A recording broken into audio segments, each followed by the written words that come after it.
Story for kids, कहानियां हमारे व्यवहार को सींचती हैं। बहुत टाइम पहले क्या होता है, धरती पे एक महामारी फैलती है। महामारी क्या होती है, जैसे कुछ सालों पहले हमारी धरती पे महामारी फैली थी, कोरोना महामारी। तो हम सब लोग मास्क लगाते थे। क्यों? महामारी मतलब एक इंसान से दूसरा इंसान इन्फेक्ट हुआ, दूसरे इंसान से तीसरा इंसान इन्फेक्ट हुआ, ऐसे एक दूसरे से इंसान इन्फेक्ट होना शुरू हो गए थे। तो बहुत टाइम पहले हमारी धरती पे कोरोना महामारी फैली थी। तो ये महामारी होती, तो ऐसे ही क्या होता है कि धरती पे काफी सालों पहले एक महामारी फैलती है, और उस महामारी में क्या होता है, इंसान अंधे होना शुरू हो जाते हैं। अब एक इंसान से दूसरा इंसान अंधे हुआ, दूसरे इंसान से तीसरा इंसान अंधे हुआ, ऐसे इंसान क्या होते हैं, आपस में अंधे होना शुरू हो जाते हैं। तो एक देश क्या करता है, दवाई बना लेता है, और ऐसी दवाई बना लेता है कि अगर उस दवाई की सिर्फ 2 बूंदे किसी अंधे के इंसान के आंखों में डालोगे तो उस अंधे इंसान के आंखों की रोशनी वापस आ जाएगी। तो फिर अब वो देश सोचता है कि मैंने ऐसी दवाई बना ली है जिसकी 2 बूंदे किसी अंधे के इंसान के आंखों में डालूंगा तो उसकी आंखों की रोशनी वापस आ जाएगी। फिर क्या होता है कि वो देश दिन वो दिन ताकतवर बनता जाता है, क्योंकि पहले तो उसने सिर्फ एक दवाई बनाई थी, और उस दवाई को किसी अंधे इंसान के आंखों में डालते हैं तो उस अंधे इंसान के आंखों की रोशनी वापस आ जाती है। फिर वो देश एक दवाई से दूसरी दवाई बनाता है, दूसरी से तीसरी, तीसरी से चौथी, 5वीं, 6ठी, 7वीं, ऐसे वो खूब सारी दवाई बना लेता है जिससे महामारी का इलाज हो सकता था। तो अब क्या होता है कि वो देश सोचता है क्यों ना पड़ोसी देश पे कब्जा कर लिया जाए, क्योंकि पड़ोसी देश को तो ऐसी दवाई बनाई नहीं है, तो क्यों ना पड़ोसी देश को एक दवाई उपहार के तौर पे देके कब्जा करने के लिए ऑफर किया जाए। तो ताकतवर देश उस दवाई की सिर्फ एक शीशी देता है और अपने ताकतवर देश के मंत्री को भेजता है, बोलता है मंत्री जाओ और ये दवाई की शीशी कमजोर जो पड़ोसी देश है उसको देना, और बोलना हमारे देश ने ऐसी दवाइयां बना ली हैं जो किसी अंधे इंसान के आंखों में डालोगे तो उसकी आंखों की रोशनी वापस आ जाएगी।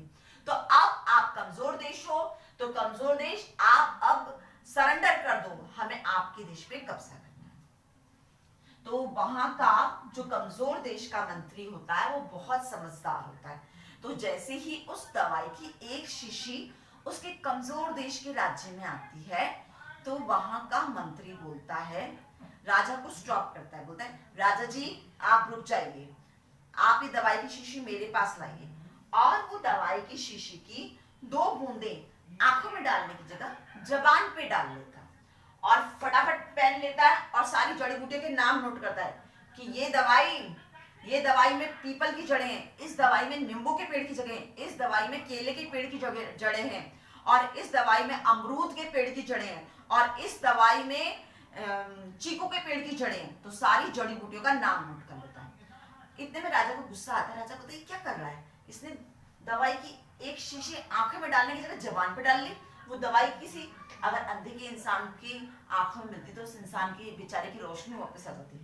तो ऐसे नोट कर लेता है, और फिर राजा जी पूछते हैं उससे, मंत्री क्या कर रहे हो तुम, वो दवाई की शीशी इतनी इंपॉर्टेंट है, अगर उस दवाई की शीशी की 2 बूंदे किसी अंधे इंसान की आंखों में डालते तो उस बेचारे की रोशनी वापस आ जाती, और तुमने उस दवाई की शीशी को आंखों में डालने की जगह जबान पे डाल लिया, ऐसा क्यों किया तुमने?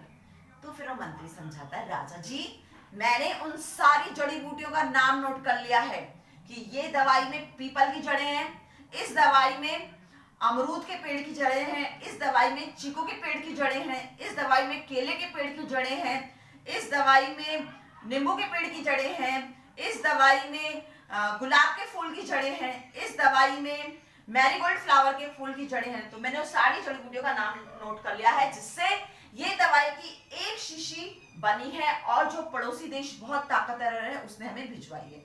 अब वो मंत्री का बोलता है, अब सारे कार्यकर्ताओं को लगा देता है कि आप लोग भी ऐसी दवाई बनाओ जिसमें पीपल के पेड़ की जड़ें हों, जिसमें गुलाब के फूल की जड़ें हों, जिसमें गेंदे के फूल की जड़ें हों, जिसमें अमरूद के पेड़ की जड़ें हों, जिसमें अंगूर के पेड़ की जड़ें हों, जिसमें चीकू के पेड़ की जड़ें हों, जिसमें नींबू के पेड़ की जड़ें हों।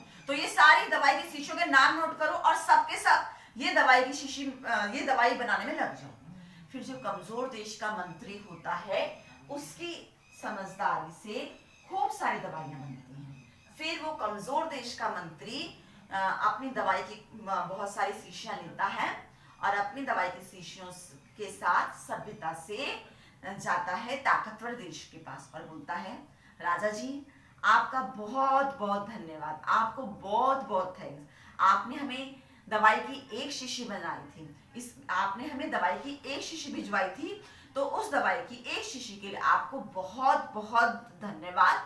अब हमने भी ऐसी दवाई बना ली है जिसको अगर किसी अंधे इंसान के आंखों में डालोगे तो उसके आंखों की रोशनी वापस आ जाएगी। तो हम आपको पहले धन्यवाद देते हैं आपकी दवाई की एक शीशी के लिए। अब हम इतनी सारी शीशियां लेके आपके साथ उपहार में लाए हैं और ये कहना चाहते हैं आपसे कि हमारे देश भी ताकतवर हो गया है, हमारे देश ने दवाइयों की खूब सारी शीशी बना ली है, तो हम लेकिन सुख और शांति में विश्वास रखते हैं, तो हम आपके देश पे कोई भी कब्जा नहीं करना चाहते हैं। हम आपकी उस दवाई की सिर्फ एक शीशी के लिए धन्यवाद देने आए हैं और एक शीशी की जगह खूब सारी शीशियां आपको देने आए। तो इस तरह से वो कमजोर देश का मंत्री समझाता है कि हम सुख शांति में विश्वास रखते हैं।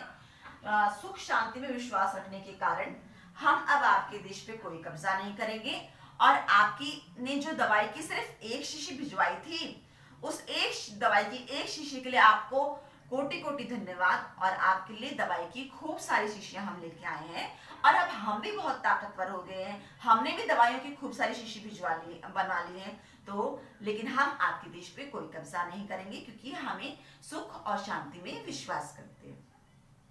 तो वहां का जो पड़ोसी देश का राजा बहुत ताकतवर था, उसको बहुत अच्छा लगा और उसको ये बात समझ में आ गई कि जब आप ताकतवर होते हो तब दूसरों के लिए अच्छा सोचना चाहिए। तो हमें इस कहानी से क्या शिक्षा मिलती है? हमें इस कहानी से ये शिक्षा मिलती है, अगर आप अपने जीवन में किसी को एक अच्छी चीज भी देते हैं तो आपको परमपिता ईश्वर खूब सारी रिटर्न करता है। आपको परमपिता ईश्वर खूब सारी रिटर्न करता है। तो आपको इस कहानी से ये शिक्षा मिलती है, अगर आप अपने जीवन में किसी को एक अच्छी चीज भी देते हैं तो आपको परमात्मा परमपिता ईश्वर खूब सारी अच्छी चीजें रिटर्न करता है। और सिर्फ आप अपने जीवन में कभी किसी को एक चीज देते ही नहीं, आप दूसरों के साथ जो करते हो वो भी आपको ईश्वर रिटर्न करते हैं। आप दूसरों के साथ अगर कुछ बुरा करते हो तो भी आपको परमपिता परमात्मा ईश्वर रिटर्न करते हैं। और अगर आप दूसरों के साथ कभी एक बार भी अच्छा करते हो तो आपको ईश्वर इस तरह से खूब सारा रिटर्न करते हैं। जैसे कि कमजोर देश ने क्या किया था, दवाई की खूब सारी शीशियां लेके वहां ताकतवर देश के राजा को थैंक्स बोलने के लिए गया था, बहुत सही तरीके से। तो हमें इस कहानी से ये शिक्षा मिलती है, अगर आप जीवन में कभी किसी को एक अच्छी चीज देते हो तो आपके पास खूब सारी अच्छी चीज लौट कर आती है। और यही नहीं, अगर आप जीवन में कभी किसी के एक के साथ भी कभी आप अच्छा करते हो, आप अपने जीवन में कभी दूसरों के साथ जो अच्छा करते हो वो भी परमात्मा परमपिता ईश्वर आपको लौट कर देते हैं।